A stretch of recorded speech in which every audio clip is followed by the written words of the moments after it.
بسم اللہ الرحمن الرحیم۔ مفتی صاحب سورہ مومنون میں اللہ تعالیٰ نے اہل ایمان اور اہل جنت کی کیا صفات بیان کی ہیں؟ اللہ تعالیٰ نے سورہ مومنون کے شروع میں جو صفات بیان کی ہیں، سب سے پہلی صفات نماز قائم کرتے ہیں، نمبر 2 لغویات سے بچتے ہیں۔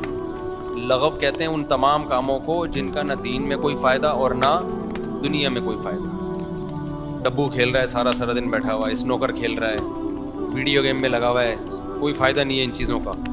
اور تیسری چیز صدقات و خیرات خوب کرتے ہیں،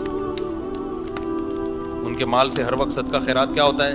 نکلتا رہتا ہے۔ چوتھی چیز اللہ نے بیان کی لفروجہم حافظون، شرم گاہوں کی حفاظت کرتے ہیں، بیوی کے علاوہ کسی اور طرف نہیں جاتے۔ اس میں ہینڈ پریکٹس ہے، اس میں زنا ہے، اس میں بد نظری، فحش فلمیں دیکھنا انٹرنیٹ پر، یہ سب چیزیں آتی۔ ایک ہی راستہ آپ کے پاس، وہ کیا ہے؟ شادی۔ تبھی ہم شادی کرتے رہتے ہیں ہر وقت۔ اچھا، یہ جو شادی والا ایسا راستہ ہے، آپ فحش فلمیں دیکھو گے، کوئی رکاوٹ نہیں بنے گا، اس میں بن ہی نہیں سکتا۔ اتنے وسائل آج کل لوگوں کے پاس ہیں، موبائل ہے، کمبل میں فلم چلاتے، کون دیکھ رہا ہے؟ تو واش روم میں جا کے فلم چلاتے، کون دیکھ رہا ہے بھائی؟ اتنے راستے، ابا کہاں تک نگرانی کرے گا؟